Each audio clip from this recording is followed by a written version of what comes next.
এখানেই তো ছিল, কোথায় গেল? যাক, আজ অজয় আসছে, কিন্তু আসছে আসছে করে 1 ঘন্টা হয়ে গেল, বাবুর এখনো পাত্তা নেই। আসুক আগে। দিনের পর দিন, মাসের পর মাস পেরিয়ে 6 মাস পর আমি অজয়কে দেখব, আর অজয় এই বধূ বেশে আমায় দেখে। অজয়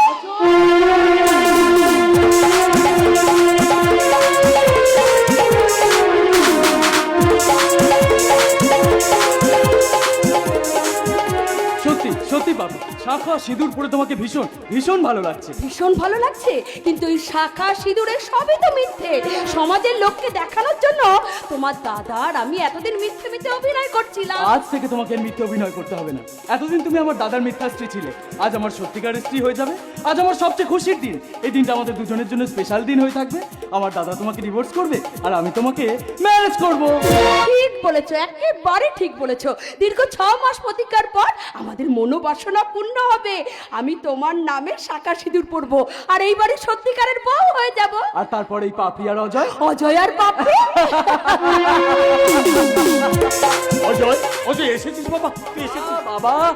থাক বাবা থাক। এই রে, তোর আসতে এত দেরি হলো কেন? বাবা, আমি এয়ারপোর্ট থেকে সোজা উকিল বাপ্পাদিত্যের বাড়িতে গিয়েছিলাম, ডিভোর্স পেপারটা রেডি করে তবেই তো আসলাম। দাদা আজই পাপড়িকে ডিভোর্স করবে, হয়তো বাপ্পাদিত্য কিছুক্ষণের মধ্যে এসে পড়বে। কিন্তু বাবা, দাদা কোথায় গেল? তোর দাদার মনটা ভালো নেই রে অজয়। সেদিনের সেই দুর্ঘটনার পর থেকে সে যেন কেমন হয়ে গেছে। তাছাড়া ওই স্বপ্নার ব্যাপারে। ছাড়ো বাবা স্বপ্নার কথা, তার তো একটা হিল্লে হয়ে গেল। সে এখন চক্রবর্তী পরিবারের বউ, তার আর অসুবিধে কোথায়? কার অসুবিধার কথা বলছো অজয়? আরে বাপ্পা, এসো এসো, ভেতরে এসো। অজয় বলছি, তোমার দাদা কোথায়? আমি এসে গেছি উকিল বাবু, আমি এসে গেছি। দাদা, তুমি কেমন আছো? আরে থাক থাক থাক, তোর শরীর ঠিক আছে? ভালোই ভালোই ফিরে এসেছিস? কেন ভালোই ভালোই আসবো না? এই দুনিয়ায় আমার তো 2জন ভগবান, একজন ওই স্বর্গে, একজন এই মর্তে। ওই স্বর্গের ভগবানকে আমি যতটা বিশ্বাস করি, মর্তে থাকা আমার এই ভগবানকে আমি ঠিক ততটাই বিশ্বাস করি। আমার এই জীবন্ত ভগবান না থাকলে পাপড়িকে কি আমি আমার করে পেতাম? অবশ্য এর জন্য আমি বাপ্পাদিত্যের কথাও কোনোদিন ভুলবো না। এই ওসব কথা থাক অজয়। জয়দা, আমি ডিভোর্স পেপার রেডি করে নিয়ে এসেছি, আপনি শুধু এতে একটা সই করে দিন।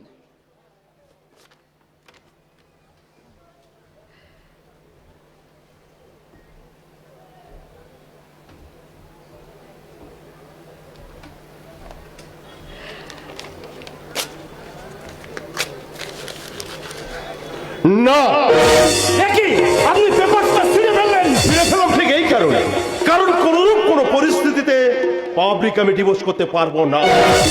বড় খোকা, বড় খোকা, তোর কি মাথা খারাপ হয়ে গেছে? হ্যাঁ হ্যাঁ, আমি পাগল হয়ে গেছি, আমার মাথা খারাপ হয়ে গেছে।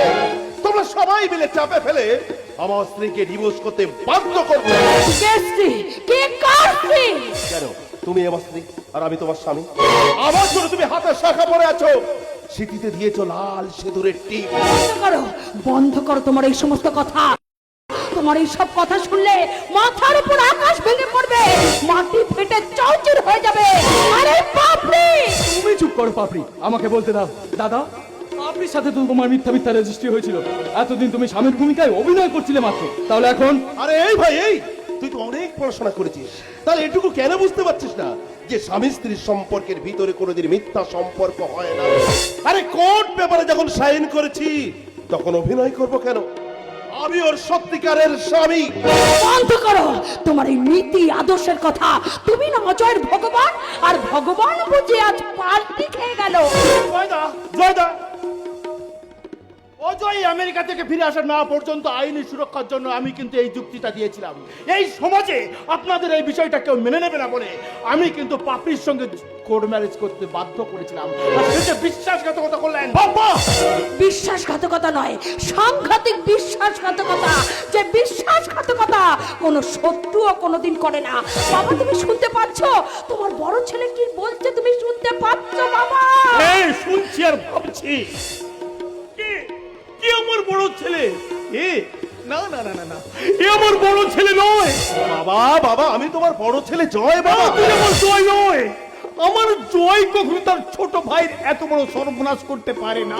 এই সত্যি করে বলতো, হঠাৎ তোর মাথায় কি ভূত চাপলো? বাবা, এই খবরটা তুই আমাকে বাবা বলে ডাকবি না, আর তুই এই বাড়িতে থাকতে পারবি না।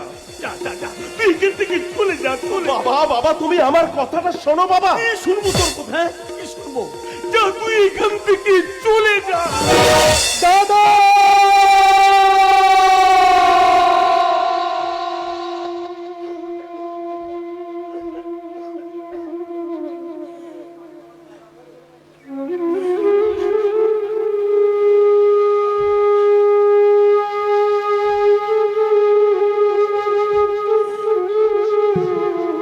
সত্যি করে বলো তো দাদা, কেন এমন করছো? কেন তুমি পাপড়িকে নিজের স্ত্রী বলে দাবি করছো? কারণ আমার সঙ্গে তার বিয়ে হয়েছে, সে আমার স্ত্রী আর আমি তার স্বামী। ভুল ভুল বলছেন আপনি। পাপড়ির সঙ্গে 6 মাসের কোর্ট ম্যারেজ আমি কিন্তু আপনাকে করিয়েছিলাম। বলতে পারেন উকিল বাবু, আপনার কোন আইনের বইতে লেখা আছে যে একজনের সাথে কোর্ট ম্যারেজ হওয়ার পর আবার 6 মাস পর কোর্ট ম্যারেজ করা যায়? যায় না উকিল বাবু, যায় না। তাই আমি যতদিন বাঁচবো ততদিন পাপড়ি আমার স্ত্রী হয়েই থাকবে। চুপ, একদম চুপ। আমাকে স্ত্রী বলতে তোমার লজ্জা করছে না? ছি ছি ছি ছি ছি। মানুষ যে এত বড় বেঈমান হতে পারে তার জ্বলন্ত উদাহরণ হচ্ছে তুমি। আমি কোনো কথা শুনতে চাই না।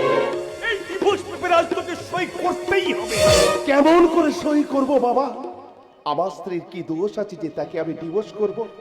তার কোন ভুলের জন্য আমি তাকে আলাদা করে দেব? দাদা, তাকে যদি তুমি তোমার জীবন থেকে আলাদা করতে না পারো, তাহলে আমাকে তুমি তোমার জীবন থেকে আলাদা করে দাও দাদা। চলে যাবো, আমার যেদিকে দু চোখ যায় আমি সেদিকেই চলে যাবো। আরে এই ভাই, এই তুই এমন কথা কেন বলছিস? ভাই? কে ভাই? কার ভাই?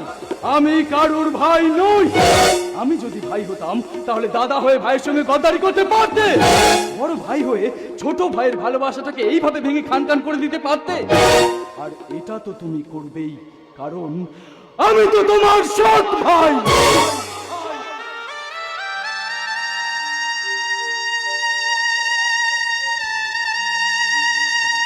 অজয়, তোকে আমি 100 বার বলেছি কোনোদিন আমার সামনে ওই কথাটা বলবি না।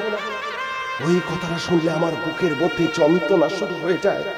ওই শব্দটা আমার কানে এলে আমার মাথার মধ্যে যন্ত্রণা হয়।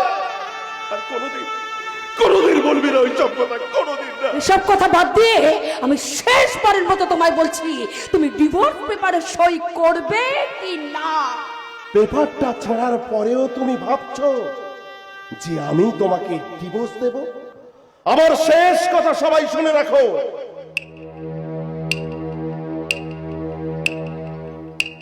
এই জন্মে পাপড়ি শুধু আমার, তাই কোনরূপ কোন পরিস্থিতিতে পাপড়িকে আমি ডিভোর্স করতে পারবো না। বাহ বাহ জয়বাবু, বাহ। মানুষ চিনতে আমি ভুল করেছিলাম। মিথ্যা মিথ্যা পাপড়ি দেবীকে আপনার সহধর্মিনী করেছিলাম।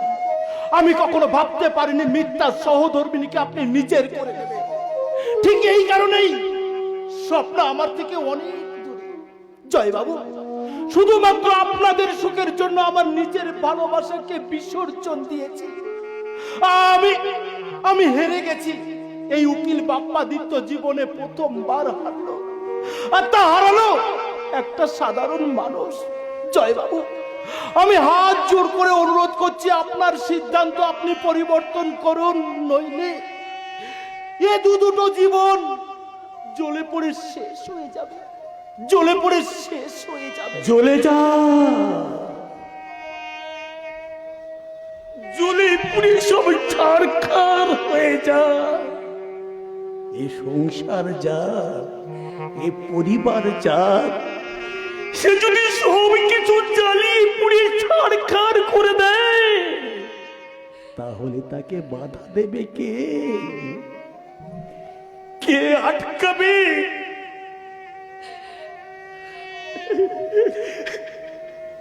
কেউ না, কেউ না। দাদা, কেন তুমি বদলে গেলে? কেন তুমি বারবার পাপড়িকে নিজের স্ত্রী বলে দাবি করছো? আমাকে কোনো কিছু জিজ্ঞাসা করিস না রে, আমি উত্তর দিতে পারবো না। শুধু এটুকু জেনে রাখিস, পাপড়ি শুধু আমার। সত্যি যদি তুমি ভাইকে ভালোবেসে থাকো, এই সিদ্ধান্ত নেওয়াটা তোমার চরম ভুল।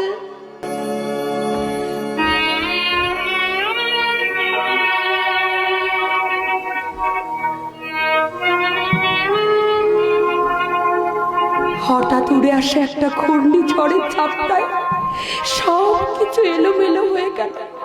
আমাদের স্বপ্নের ঘরটা ভেঙে চুরমার হয়ে গেল। আজ থেকে আমাদের চলার পথ আলাদা হয়ে গেল। আমার তো মনে হচ্ছে আমি তোমাকে আর কোনো দিন আমার করে ফিরে পাবো না। তুমি থাকবে উত্তর মেরুতে, আর দক্ষিণ মেরু। না অজয়, তোমাকে দূরে রেখে আমি কিছুতেই বাঁচতে পারবো না। তুমি তো জানো, বাড়িতে থাকলেও 5 মিনিট অন্তর অন্তর তোমাকে ভিডিও কল করে আমি দেখতাম, আর কত কাঁদতাম। তবে তবে পরিস্থিতি যদি কোনোদিন আমাকে তোমার কাছে ফিরিয়ে আনে, সেদিন সেদিন তুমি যেন আমায় ফিরিয়ে দিও না গো, এটা তোমার কাছে আমার।